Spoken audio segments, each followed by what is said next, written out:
Hi everyone, this is Anam. Welcome to PhD jobs and admission. आज के इस video में हम central university of Himachal Pradesh जो है, इस यूनिवर्सिटी के पीएचडी एंट्रेंस एग्जामिनेशन के लिए हम रिसर्च मेथोडोलॉजी पर इंपॉर्टेंट एमसीक्यूज डिस्कस करने जा रहे हैं। काफ़ी सिंपलेस्ट लैंग्वेज में मैंने आपको ये जो सेशन है, सारे जो एमसीक्यूज है रिसर्च मेथोडोलॉजी के, उसको डिटेल में एक्सप्लेन करा है। तो आपको अच्छी तरीके से एक बार सारे एमसीक्यूज देख लेना है।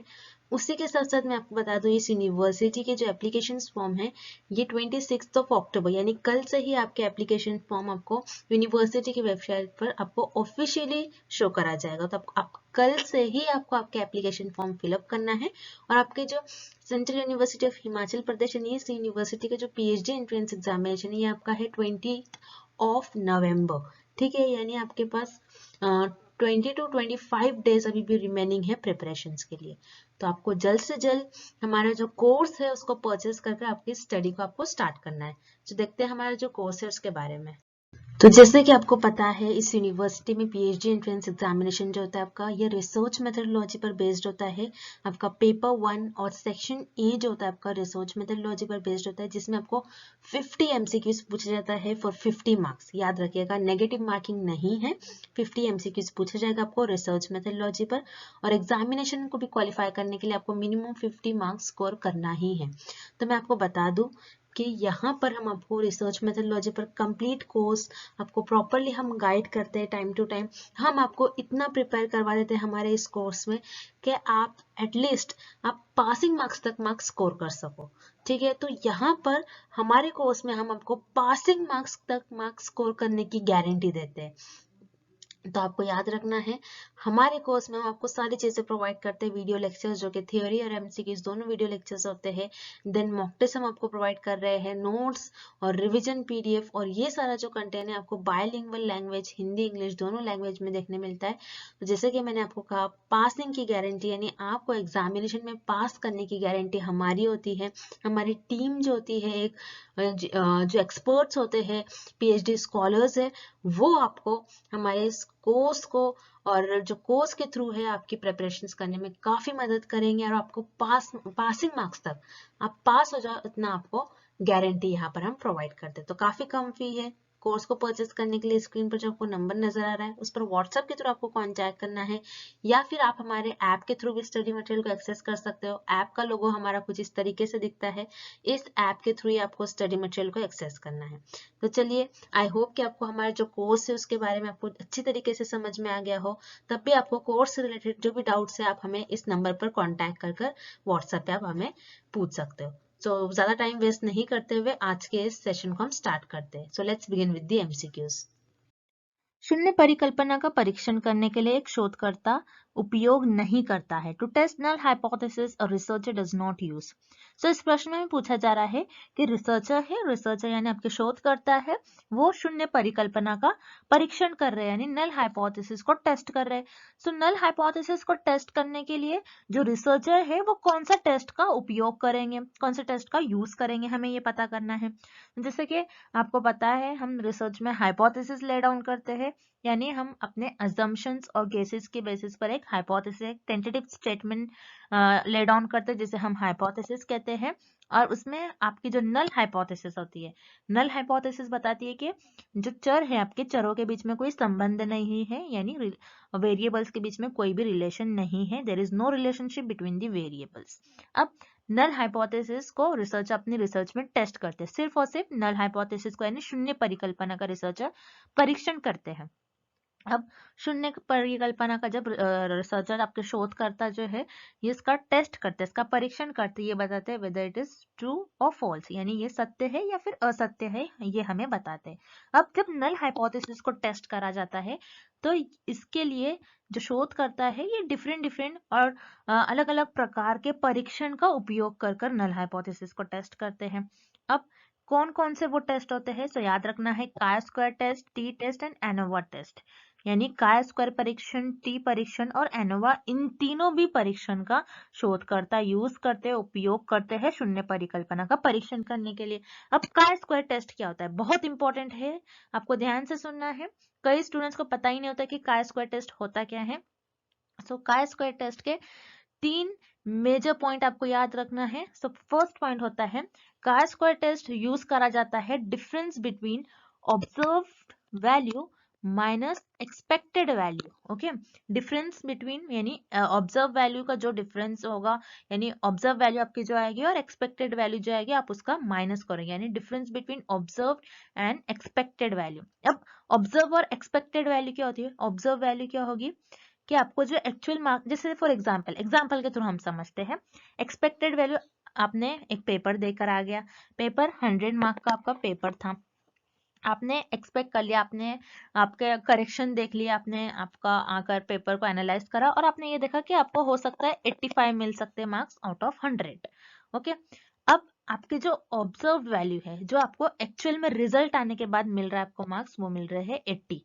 तो ये हो गया आपका ऑब्जर्व वैल्यू और expected value. So difference between observe and expected value, यानी ऑब्जर्व और एक्सपेक्टेड वैल्यू का जो डिफरेंस है, इसे मेजर करने के लिए काई स्क्वायर टेस्ट का यूज करा जाता है। अब किस तरीके से आपको ऑब्जर्व वैल्यू मिल सकती है? जैसे सैंपल से आपको कुछ इन्फॉर्मेशन मिल रही है, सो वो हो जाएगी आपकी ऑब्जर्व वैल्यू। आपने एक्सपेरिमेंट परफॉर्म कर देखे, एक्सपेरिमेंट के पहले आप कुछ एक्सपेक्ट कर सकते हो कि इतना मुझे मिल सकता है, और ऑब्जर्व क्या है? जो रियल वैल्यू आपको मिल रही है। उसी तरीके से डिस्ट्रीब्यूशन, आपका डिस्ट्रीब्यूशन किस तरीके से है? फर्स्ट पॉइंट ये हो गया। सेकंड पॉइंट डिस्ट्रीब्यूशन, यानी आपका जो डिस्ट्रीब्यूशन है, आपको सैंपल से कुछ इंफॉर्मेशन मिल गई है, आपका डिस्ट्रीब्यूशन आपने कुछ इस तरीके से प्लॉट करा। क्या आपका जो डिस्ट्रीब्यूशन है, आपका डिस्ट्रीब्यूशन नॉर्मल है या फिर नॉर्मल नहीं है, ये देखने के लिए भी आप काई स्क्वायर टेस्ट का यूज करते हैं। और थर्ड, कि आपका जो डेटा है ये इंडिपेंडेंट है या नहीं, डेटा आपका इंडिपेंडेंट है या फिर नहीं, ये देखने के लिए आपका डेटा इंडिपेंडेंट है, ये देखने के लिए आप आपके काई स्क्वायर टेस्ट का यूज करते हैं। यानी किसी चीज का उस पर इन्फ्लुएंस तो नहीं है, कोई और ऐसा फैक्टर तो नहीं है कि जो आपके डेटा को इन्फ्लुएंस कर रहा है, ये देखने के लिए आप काई स्क्वायर टेस्ट का यूज करते हो। सो इस तरीके से आप आपके इस टेस्ट को परफॉर्म कर आप आपके नल हाइपोथेसिस का परीक्षण कर सकते हैं, यानी शून्य परिकल्पना का टेस्ट कर सकते हो। यहाँ पर आपका विकल्प ए सही हो जाएगा। उसी तरीके से विकल्प B T test. T test क्या होता है? जिसमें आप किसी सैंपल के जो मीन होते हैं, उनका सैंपल्स के मीन को कंपेयर करने के लिए आप टी टेस्ट का यूज करेंगे। सो सिर्फ 2 ही सैंपल के मीन को कंपेयर करने के लिए आप टी टेस्ट का यूज करते हैं। और याद रखिएगा, टी टेस्ट में आपको जो पॉपुलेशन होती है, पॉपुलेशन 30 से कम होती है, लेस देन आपकी 30 होती है पॉपुलेशन, आपको याद रखना है, तब आप टी टेस्ट का यूज करते हो। सो नल हाइपोथेसिस को टेस्ट करने के लिए भी आप आपका टी टेस्ट का यूज करोगे, आपको ये पता होना चाहिए। उसी के साथ साथ एनोवा, एनोवा टेस्ट क्या होता है? याद रखना है, ANOVA means analysis of variance. ANOVA का, ये एनोवा आपको शॉर्ट फॉर्म दिया गया है, एनोवा का फुल फॉर्म होता है एनालिसिस ऑफ वेरिएंस।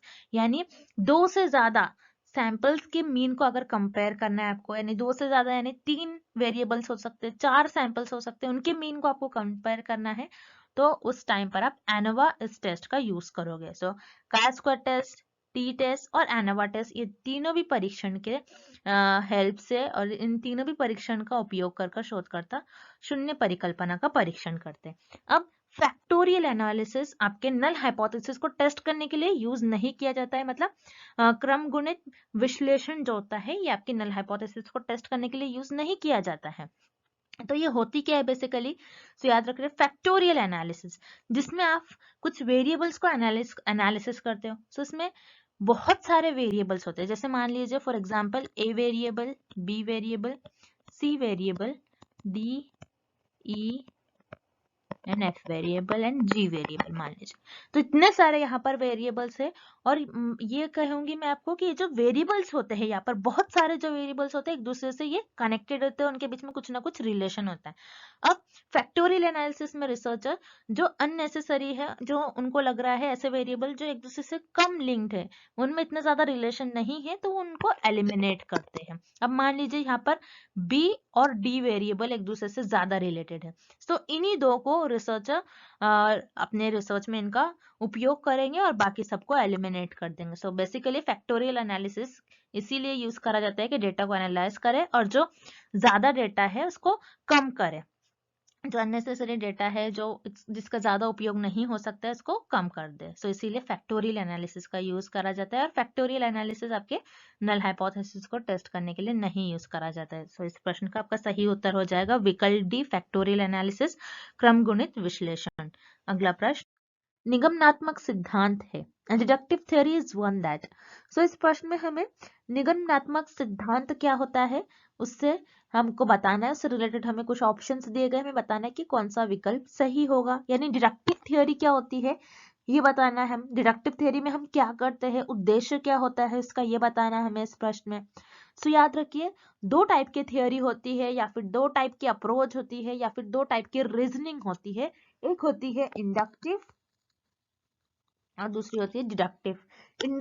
इंडक्टिव मतलब कुछ इंड्यूस करना, कुछ आप क्या करते हो, थ्योरी बनाते हो, जिसमें थ्योरी की हेल्प से डेटा बनाते हो, इंफॉर्मेशन इकट्ठा करते हो, इंफॉर्मेशन एकत्र करते हो, कुछ जनरल थ्योरी दे देते हो, उससे हम कहते हैं इंडक्टिव थ्योरी। अब डिडक्टिव थ्योरी में क्या करते हो आप, डिडक्टिव थ्योरी में आप आपकी जो थ्योरी प्रेजेंट होती है, जो आपने इंडक्टिव थ्योरी में या फिर इंडक्टिव रीजनिंग में जब भी आप थ्योरी बना लेते हो, जब भी आपके पास सिद्धांत होते हैं, उन्हीं सिद्धांतों का यूज करते हुए उनको इन्वॉल्व करते हो आप आपकी डिडक्टिव थ्योरी में। और डिडक्टिव थ्योरी में उनको इन्वॉल्व करने के बाद उस पर आप आपके हाइपोथेसिस ले डाउन करते हो, यानी परिकल्पना ले डाउन करते हो। मतलब आप ये बताते हो कि आपके ज्ञान के अनुसार आप कुछ भविष्यवाणी करते हो और देखते हो कि आपकी भविष्यवाणी कितनी सही है या फिर कितनी गलत है, उसी को हम कहते हैं परिकल्पना और हाइपोथेसिस। सो याद रखिएगा, डिडक्टिव थ्योरी वो थ्योरी होती है जिसमें थ्योरी इन्वॉल्व होती है, यानी थ्योरी पहले से ही हमारे पास प्रेजेंट होती है, थ्योरी इन्वॉल्व भी होती है, और एक्सप्लिसिटली यहाँ पर एक्सप्लिसिटली मतलब हम उसमें करते ही है जो काम, यानी हम हमारे हाइपोथेसिस को डिफाइन ही करते हैं। हाइपोथेसिस को आप डिफाइन करोगे तभी तो आप उसको टेस्ट कर पाओगे, तभी तो आप उसको एनालाइज कर पाओगे, तभी तो आप कुछ ऑब्जर्वेशंस बताओगे आपके जो भी है। सो याद रखिएगा, डिडक्टिव थ्योरी वो थ्योरी होती है जिसमें आपके पास थ्योरी इन्वॉल्व होती है और एक्सप्लिसिटली आप किस चीज पर फोकस करते हो, आपके हाइपोथेसिस को डिफाइन करने के लिए। ओके, यानी सिद्धांत और स्पष्ट रूप से परिभाषित परिकल्पना शामिल करते हैं हम निगमनात्मक सिद्धांत में। सो इस प्रश्न का आपका विकल्प भी सही उत्तर हो जाएगा। अब जो ऑप्शंस बच गए उन्हें भी हम एक एक बार देख लेंगे। विकल्प में आपको दिया गया है allows theory to emerge out data, यानी सिद्धांत को डेटा से बाहर निकालने के लिए अनुमति देता है। तो ये क्या करता है, ये हमें जो विकल्प दिया गया है ये इंडक्टिव थ्योरी के लिए दिया है, क्योंकि हम सिद्धांतों की मदद से डेटा बनाते हैं, डेटा इमर्ज आउट करते हैं। तो यहाँ पर आपका विकल्प ए गलत हो जाएगा। उसी तरीके से विकल्प C allows for findings to feedback into to stock of knowledge. Knowledge के लिए हम यहाँ पर कुछ नहीं करते, बल्कि डिडक्टिव रीजनिंग में हम बस हाइपोथेसिस को ले डाउन करते हैं, उसे टेस्ट करते रहते हैं। सो यहाँ पर विकल्प सी भी आपका गलत हो जाएगा। उसी तरीके से विकल्प D uses qualitative methods whenever possible, यानी जब भी संभव हो गुणात्मक विधियों का उपयोग करते हैं। नहीं, डिडक्टिव थ्योरी आपकी ये आपकी क्वांटिटेटिव मेथड से रिलेटेड होती है, ना कि क्वालिटेटिव। ओके, सो यहाँ पर आपका विकल्प डी भी गलत हो जाएगा और इस प्रश्न का आपका सही उत्तर हो जाएगा विकल्प बी इन्वॉल्व थ्योरी और एक्सप्लिसिटली डिफाइंड हाइपोथेसिस। अगला प्रश्न, मानक त्रुटि क्या है, व्हाट इज स्टैंडर्ड एरर। तो इस प्रश्न में पूछा गया है कि मानक त्रुटि क्या होती है, इसकी हमें परिभाषा बतानी है। सो मानक त्रुटि यानी स्टैंडर्ड एरर क्या होता है, आपको ये पता होना चाहिए। स्टैंडर्ड एरर क्या होता है, मान लीजिए आपने पॉपुलेशन लिया, पॉपुलेशन में से कुछ लोगों को लिया जो आपका सैंपल बन गया। अब इस सैंपल पर आप क्या करते हो, आपकी रिसर्च परफॉर्म करते हो इस सैंपल पर, और इस नमूनों पर आप आपकी शोध परफॉर्म करते हो। अब शोध परफॉर्म करने के बाद आपके पास जो आपको डेटा मिल रहा है, जो भी आपको इंफॉर्मेशन मिलेगी, तो मान लीजिए आपने एक सैंपल ले लिया, पॉपुलेशन में से कुछ लोगों को ले लिया, आपने नमूनों को चुन लिया आपने। अब यहाँ पर जो आपने नमूनों को चुन लिया उन पर आप स्टडी परफॉर्म कर रहे हो। आप देख रहे हो कि नमूनों में से यानी सैंपल्स जो है उनकी हाइट क्या है, आपको देखना है इस पर्टिकुलर एरिया में ज्यादातर लोगों की हाइट क्या होती है। सो आपने क्या करा, आपने इंफॉर्मेशन ले लिया, आपने हर एक मेंबर के सैंपल में से हर एक मेंबर की हाइट को नाप लिया, उनके कद को आपने नाप लिया। अब नापने के बाद आप क्या करोगे, आपको जो भी इंफॉर्मेशन मिलता है आप उसे एक डिस्ट्रीब्यूशन में सबमिट करते हो, एक डिस्ट्रीब्यूशन में उसे आप शिफ्ट करते हो। किस तरीके से करोगे, तो यहाँ पर आप आपके वैल्यूज पुट करोगे और देखोगे कि कितने लोग हैं, लोग बताओगे, और वाई एक्सिस पे आप डिस्ट्रीब्यूशन बनाओगे, क्योंकि लोगों की हाइट कुछ इस तरीके से है मान लीजिए। अब ये हो गया मेरा डिस्ट्रीब्यूशन। अब मिडिल वैल्यू मीन हो सकता है, ओके, क्योंकि ये हमारा इक्वल डिस्ट्रीब्यूशन लग रहा है। सो यहाँ पर मीन और मीडियन मोड सब एक ही जगह होते हैं बेसिकली। अब यहाँ पर मुझे ये देखना है कि मीन से कितने वैल्यूज मेरे डिस्ट्रीब्यूटेड है, कितना मेरा डेटा जो है फैला हुआ है। जितना ज्यादा मेरा डेटा फैला होगा उतना ज्यादा एरर होने के चांसेस होते हैं। सो जैसा यहाँ पर आप देख रहे हो कितना डेटा फैला हुआ है मीन से। ये मान लीजिए यहाँ पर मीन है मेरा, मीन से मैं ये देखूंगी कि मेरा डेटा, मेरा जो इंफॉर्मेशन है कितना फैला हुआ है। मान लीजिए यहाँ पर बहुत सारे लोग हैं जिनकी हाइट इस रीजन में लाई कर रही है, बहुत सारे लोग हैं जिनकी हाइट इस रीजन में लाई कर रही है। सो ये मीन से उतना दूर चले जाते हैं, इसे हम कहते हैं standard deviation. So standard deviation क्या बताता है बेसिकली कि आपका डेटा किस तरीके से स्प्रेड आउट है। और स्टैंडर्ड डिविएशन जो होता है, सैंपल का जो स्टैंडर्ड डिविएशन होता है उसी को हम कहते हैं स्टैंडर्ड एरर। ज्यादा कंफ्यूज नहीं होना है आपको। आपने क्या करा, सैंपल से कुछ इन्फॉर्मेशन ले ली, डेटा कलेक्ट कर लिया, उसको आपने कुछ ग्राफ में इस तरीके से स्प्रेड आउट कर ली। अब जैसे मान लीजिए मैंने यहाँ पर मीन ड्रॉ कर लिया, मेरा मीन यहाँ पर आ रहा है, ज्यादातर लोगों की हाइट यहाँ पर आ रही है। अब मैं क्या देखूंगी कि मेरा डेटा किस तरीके से कितना स्प्रेड आउट है, कितना फैला हुआ है। तो जितना फैला हुआ रहता है डेटा उसे हम कहते हैं स्टैंडर्ड डिविएशन। ये पॉपुलेशन सॉरी ये सैंपल का आपका स्टैंडर्ड डिविएशन है, और जो आपके सैंपल का स्टैंडर्ड डिविएशन होता है वही होता है आपका स्टैंडर्ड एरर। आपको ये पता होना चाहिए। तो इस प्रश्न का आपका विकल्प ए सही उत्तर हो जाएगा। उसी तरीके से हम जो रिमेनिंग ऑप्शंस दिए गए हैं उन्हें भी हम एक एक बारी देख लेते हैं, आपको पता चल जाए कि और कौन से एरर्स भी होते हैं। जैसे यहाँ पर विकल्प बी आपको दिया है model error, value of the standard range of a statistic. आंकड़े भी मानक श्रेणी का मॉडल त्रुटि नाम। तो मॉडल एरर क्या होता है, मतलब मॉडल त्रुटि क्या होती है आपको ये पता होना चाहिए। मॉडल एरर किस नेम से आया है, मॉडल को हम मोड भी कहते हैं। अब मोड क्या होता है, मोड आपके डेटा में ऐसी वैल्यू जो सबसे ज्यादा बार रिपीट हो रही है। मान लीजिए आपको कुछ डेटा मिल गया, ओके, उसमें आपके डेटा में 50 वैल्यू बार बार रिपीट हो रही है, तो ये क्या हो गया आपके डेटा की मोड। अब मोड में भी कुछ एरर्स होने के चांसेस होते हैं, जो आपके डेटा में ज्यादा बार रिपीट हो रही है वैल्यू, तो उसके रेंज में कुछ एरर हो रहा है, तो उसे हम कहते हैं मॉडल एरर।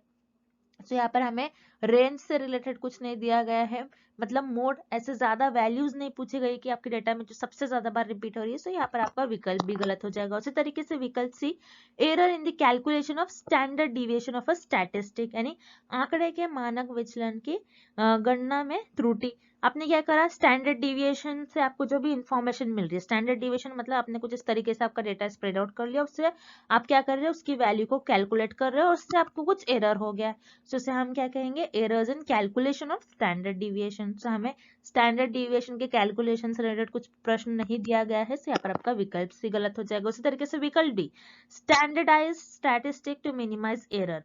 स्टैंडर्डाइज स्टैटिस्टिक क्या होता है, आपके पास एक स्केल होती है, उसी स्केल में आप सारे एक पर्टिकुलर स्केल होती है जिसमें आप सारे वैल्यूज को फिट करने की कोशिश करते हो, उसे हम कहते हैं स्टैंडर्डाइज स्केल। अब स्केल होती है, सॉरी स्टैंडर्डाइज स्टैटिस्टिक, तो स्केल होती है जिसमें आप सारे वैल्यूज को फिक्स करने की कोशिश करते हो, उसको स्टैंडर्डाइज करने की कोशिश करते हो ताकि एरर आपका मिनिमम हो। सो इसे हम कहते हैं minimise standardised statistic to minimise error. So यहाँ पर हमें इससे भी रिलेटेड कुछ प्रश्न नहीं पूछा गया है, यहाँ पर आपका विकल्प डी गलत उत्तर हो जाएगा और इस प्रश्न का आपका सही उत्तर हो जाएगा विकल्प ए। अगला प्रश्न, केस स्टडी पद्धति के बारे में निम्नलिखित में से कौन सा सत्य नहीं है, which of the following is not true about case study method. So इस प्रश्न में पूछा जा रहा है कि केस स्टडी पद्धति जो होती है, केस स्टडी पद्धति के मेथड से रिलेटेड हमें कुछ विकल्प दिए गए हैं, हमें बताना है कि कौन सा विकल्प सही नहीं है, केस स्टडी मेथड से रिलेटेड नहीं है। अब केस स्टडी मेथड क्या होता है, केस स्टडी पद्धति होती क्या है, आपको पहले तो ये पता होना चाहिए। सो केस स्टडी मेथड वो मेथड होता है जिसमें रिसर्चर्स 4 to 5 पीपल का ग्रुप बना लेते हैं, 4 to 5 एक्सपर्ट्स भी हो सकते हैं, उसमें एक पर्टिकुलर टॉपिक पर डिटेल में डिस्कशन होता है और उसमें आपको बहुत सारी इंफॉर्मेशन मिल जाती है। सो इसे हम कहते हैं केस स्टडी। सो याद रखिए केस स्टडी में डिटेल में जो आपके 4 to 5 पीपल का आप ग्रुप बना लेते हो, जैसे 4 से 5 व्यक्ति होते हैं आपके ग्रुप में, सो वो डिस्कशन करते हैं। सो डिस्कशन से उनको जो भी डेटा मिलता है ये वर्ड्स और टेक्स्ट के फॉर्म में डेटा मिलेगा। जाहिर सी बात है, अगर मान लीजिए आप किसी आईफोन के बारे में या फिर कोई आईफोन जब लॉन्च किया जाता है, मान लीजिए तो 4 to 5 पीपल का ग्रुप बनाया जाता है, 4 to 5 एक्सपर्ट्स का, जिन्होंने प्रोग्रामिंग में एक्सपर्ट्स है, जो इनका जो रहता है ग्रुप बनाया जाता है, उनको इनविटेशन दिया जाता है, फिर वो इनविटेशन एक्सेप्ट कर कर फिर उस ग्रुप को ज्वाइन कर कर उसमें डिटेल में उस पर्टिकुलर टॉपिक के बारे में डिस्कस करते हैं। तो उसे यहाँ पर डिस्कशंस के थ्रू जो उनको इंफॉर्मेशन मिलती है कि वर्ड्स और टेक्स्ट के फॉर्म में मिलती है। सो वर्ड्स और टेक्स्ट के फॉर्म में कौन सी आपको इंफॉर्मेशन मिलती है? सिर्फ और सिर्फ क्वालिटेटिव रिसर्च में। सो याद रखिए, केस स्टडी मेथड जो होता है आपका क्वालिटेटिव नेचर का होता है। क्वालिटेटिव रिसर्च में भी हम क्या करते हैं, हमारे पास जो भी डेटा मिलता है वर्ड्स और टेक्स्ट के फॉर्म में मिलता है, नंबर्स के फॉर्म में हमें डेटा नहीं मिलता है। हम यहाँ पर डेटा जमा करते हैं, बेसिकली हम थ्योरीज बनाते हैं, हम डेटा एकत्र करते हैं, डेटा को एक न्यू डेटा हमारे पास मिलकर आता है। सो ये होती है आपकी क्वालिटेटिव रिसर्च, जिसमें आपके पास जो डेटा होता है ये वर्ड्स और टेक्स्ट के फॉर्म में होता है जनरली। सो ये पता चल गया हमें कि आपकी जो केस स्टडी मेथड होता है ये क्वालिटेटिव नेचर का होता है, यानी गुणात्मक नेचर का होता है। देन यहाँ पर ऑप्शन ए और बी देख लेते हैं हम। ऑप्शन ए दिया गया है, it is an expensive method. Yes, आपका केस स्टडी मेथड जो होता है एक्सपेंसिव होता है। एक्सपेंसिव मेथड क्यों होता है? अब जैसे आप 4 to 5 एक्सपर्ट्स को बुला रहे हो, ओके मान लीजिए आपने कोई न्यू डिसीज आई है, उस पर आपने कोई एक्सपर्ट्स को बुलाया है जो बहुत फेमस है, और जो पूरे वर्ल्ड से आपने बुलाया है, या फिर कोई भी अपने कंट्री से बुलाया है, कोई भी अपनी सिटी से बुलाया है। सो यहाँ पर उनको इनविटेशन के लिए आपको अप्रोच करना होता है, फिर वो आते हैं, वो आपकी फी चार्ज करेंगे, जो भी करेंगे। सो यहाँ पर उनको जो ये मेथड होता है एक्सपेंसिव होता है। ओके, सो ये मेथड एक एक्सपेंसिव मेथड होता है कंपेयर टू अदर मेथड्स। सो यहाँ पर आपको विकल्प ए भी सही दिया गया है। उसी तरीके से विकल्प भी, there are many chances of making errors, यानी यहाँ पर एरर्स यानी गलतियां करने के बहुत संभावनाएं होती है। आपकी जो त्रुटि होती है, त्रुटि बहुत ज्यादा होने के आपकी संभावनाएं होती है। क्यों ज्यादा हो सकती है? क्योंकि यहाँ पर जैसे मैंने बताया आपको, केस स्टडी मेथड में 4 to 5 पीपल का, 4 से 5 व्यक्तियों का ग्रुप बना लेते हैं, उसमें एक पर्टिकुलर टॉपिक पर डिटेल में आपको डिस्कशंस होते हैं, आपको डिटेल में डिस्कस करना होता है। सो इससे क्या होता है, बहुत ज्यादा डेटा निकल के आता है आपके पास। सो बहुत ज्यादा डेटा होने की वजह से, बहुत डिटेल में आप पढ़ते हो तो बहुत ज्यादा होने की वजह से एरर ज्यादा होने के चांसेस होते हैं। सो ये भी आपको सही विकल्प दिया गया है। सो बच गया आपका ऑप्शन डी। तो याद रखिएगा, आपका जो केस स्टडी मेथड होता है ये क्वांटिटेटिव मेथड नहीं होता है, यानी आपका केस स्टडी पद्धति जो होती है ये मात्रात्मक प्रकृति नहीं होती है, ये आपकी गुणात्मक होती है, गुणात्मक नेचर की होती है, ना कि मात्रात्मक। मात्रात्मक नेचर क्या होता है? जिसमें आपके पास सिर्फ नंबर्स में इंफॉर्मेशन हो, ओके आप जिसमें स्टैटिस्टिकल मेथड ज्यादा यूज करो, मैथमेटिकल प्रिंसिपल्स आप यहाँ पर ज्यादा यूज करते हो। तो इसीलिए केस स्टडी मेथड जो होता है आपका एक क्वांटिटेटिव नेचर का नहीं होता है। और हमें भी प्रश्न में यही पूछा गया है कि केस स्टडी मेथड के बारे में कौन सा विकल्प सत्य नहीं है। सो वो है आपका विकल्प डी। सो इस प्रश्न का आपका सही उत्तर हो जाएगा ऑप्शन डी और विकल्प डी। अगला प्रश्न, किस प्रकार का शोध मौजूदा स्थिति में संशोधन पर केंद्रित है? Which of the type of research focuses on embedding the prevailing situation? तो इस प्रश्न में पूछा गया है, ऐसे कौन से रिसर्च है जिसका उद्देश्य ये होता है कि जो करंट सिचुएशन है उसको बदल देती है, करंट सिचुएशन को वो सॉल्व कर देती है, उसको बदल देती है एक तरीके से। यहाँ पर अमेंडिंग का मतलब होता है कि बदल देना, और प्रेवेलिंग सिचुएशन यानी करंट सिचुएशन, करंट कुछ मान लीजिए कुछ करंट आपके पास समस्या है अभी जो चल रही है, मौजूदा आपके पास जो स्थिति है उस स्थिति को आपको चेंज करना है। तो आप कौन सी रिसर्च का उपयोग करोगे, कौन से शोध का आप उपयोग करोगे, कौन से अनुसंधान का आप उपयोग करोगे, यह हमें पता करना है। तो याद रखिए, जब भी आपके एग्जाम में कुछ प्रश्न आते हैं और प्रश्न में कुछ करंट स्टेटस का आपको चेंज करना है, सो ये आपका आ जाएगा एक्शन रिसर्च से रिलेटेड। एक्शन हो रहा है, आपने जो करंट आपका जो भी सिचुएशन है, जो भी स्थिति है, उसको आपने चेंज कर दिया। सो आपने यहाँ पर एक एक्शन परफॉर्म किया, जिसे हम कहते हैं एक्शन वर्ब, कि आपने कुछ एक्शन कर लिया। मतलब करंट सिचुएशन थी, कुछ समस्या होगी, करंट कुछ सिचुएशन है, उसको आपने बदल दिया। अब मान लीजिए करंट सिचुएशन ये है कि मैं आपको पढ़ा रही हूँ, आपको मान लीजिए मैं लाइव क्लास ले रही हूँ, तो आप मुझे बोलोगे कि मैम मुझे ये टॉपिक समझ नहीं आया। सो मैं क्या करूंगी, आपको फिर से रिपीट करना स्टार्ट कर दूंगी। सो मैंने यहाँ पर क्या किया, आपको फिर से मैं दूसरे मेथड से स्टार्ट कर दूंगी आपको पढ़ाना। सो मैंने यहाँ पर एक्शन ले लिया, ओके और आपकी समस्या का समाधान भी निकल गया, आपकी समस्या खत्म हो गई। इस सिचुएशन का मैंने इस सिचुएशन को बदल दिया। ओके जिस सिचुएशन थी, जो स्थिति थी मौजूदा, उसको मैंने बदल दिया। तो मैं ऐसा किस रिसर्च में करूंगी, किस शोध में मैं ऐसा कर सकती हूँ? क्रियाविधि शोध में, यानी एक्शन रिसर्च में। सो इस प्रश्न का ऑप्शन ए सही उत्तर हो जाएगा। उसी तरीके से जो बचे हुए ऑप्शन है उन्हें भी हम एक एक बारी देख लेंगे। विकल्प भी आपको दिया गया है एक्सपेरिमेंटल रिसर्च यानी प्रायोगिक अनुसंधान। एक्सपेरिमेंटल रिसर्च क्या होती है? प्रायोगिक अनुसंधान क्या होती है? जिसमें आप दो चरों के बीच में कारण और प्रभाव देखते हो। दो चरों के बीच में किस तरीके का संबंध है, कैसा संबंध है, कैसा दो चरों के बीच में किस तरीके से कारण और प्रभाव है, एक वेरिएबल को, एक चर को हेरफेर करने से दूसरे पर वो कैसा प्रभाव दिखा रहा है, ये हम देखते हैं एक्सपेरिमेंटल रिसर्च में। तो यहाँ पर हमें किसी वेरिएबल्स, किसी चरों के बीच का रिलेशन हमें नहीं दिया गया है प्रश्न में, तो यहाँ पर आपका विकल्प भी गलत उत्तर हो जाएगा। उसी तरीके से विकल्प सी मौलिक अनुसंधान, जिसे हम फंडामेंटल रिसर्च कहते हैं। तो मौलिक अनुसंधान का उद्देश्य क्या होता है, मेन एम क्या होता है कि रिसर्चर इस रिसर्च को इसीलिए करते हैं ताकि वो अपनी नॉलेज को इंक्रीज कर सके, ताकि वो अपनी क्यूरियोसिटी को फुलफिल कर सकते हैं, अपनी जिज्ञासा को वो फुलफिल कर सके, इसीलिए मौलिक अनुसंधान का उपयोग करते हैं। तो यहाँ पर मौलिक अनुसंधान भी इस प्रश्न का सही उत्तर नहीं होगा। इसी तरीके से विकल्प डी कंक्लूसिव रिसर्च यानी निर्णायक अनुसंधान, जिसमें आप निर्णय लेते हो, जिसमें आप कुछ कंक्लूजन्स पर आते हैं, आप कुछ कंक्लूजन बता दे हो, उसे हम कहते हैं कंक्लूसिव रिसर्च। तो यहाँ पर आपका विकल्प डी भी इस प्रश्न का सही उत्तर नहीं होगा। इस प्रश्न का आपका सही उत्तर हो जाएगा विकल्प ए एक्शन रिसर्च और क्रियाविधि अनुसंधान। And thank you for watching this video, see you tomorrow.